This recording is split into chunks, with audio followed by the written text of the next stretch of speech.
HN, home of your favorite TV show, The Incredible Puzzle Master. I wanted to hate this game for no other reason than grammar. Favorite host, Glenn Darnby. I'm sorry, are you saying the audience is its own favorite host? Or are you just using a contraction when you should be using a possessive adjective?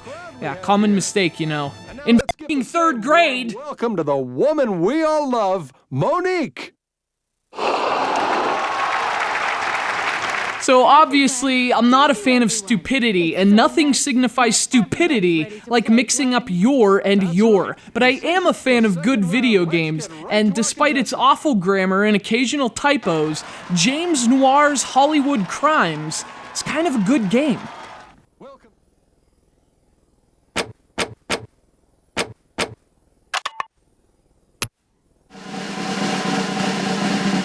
Our contestant got it right! Released last month for the Nintendo 3DS, James Noir's Hollywood Crimes is a puzzle game with a strong whodunit flavor. Think of something like Professor Layton, only weirder. Like much, much weirder. Yes, Monique. Time to remind our contestant and everyone home of the rules. Hollywood Crimes is set in the early 1960s, and the game really nails the feel of its period. It's this serious murder mystery with an obvious noir influence, but it has the style of a You Bet Your Life or What's My Line. That 1960s game show campiness totally comes through here, and the way Hollywood Crimes mixes it into a crime drama is really unique. Buddy, take a sip of your fancy drink and then leave us alone, will you? Well, I don't usually like people telling me what to do, but since it sounds like it's the FBI... In fact, it's almost kind of unsettling at times. The game has this strange vibe, and a large part of that comes from its animations. Hollywood Crimes uses full-motion video for its characters, but the interesting thing is that it actually just loops the same video over and over, no matter what the characters are saying. So there's a jerkiness to everything, this sort of disconnected motion that creates a really creepy vibe. Your show.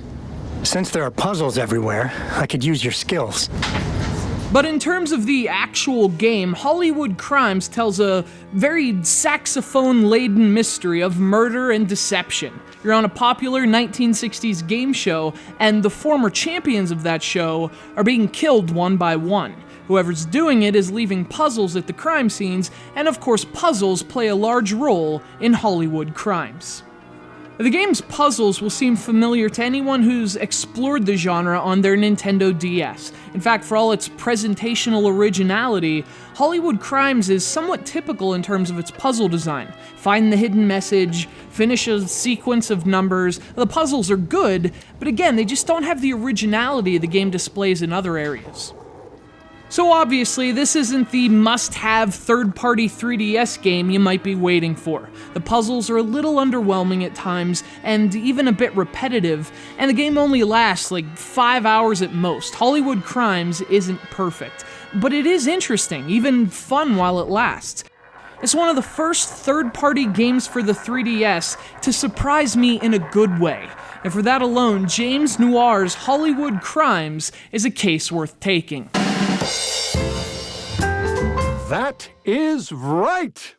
That was fantastic! Nice work! Let's see Monique's scoreboard. It's my pleasure, Glenn.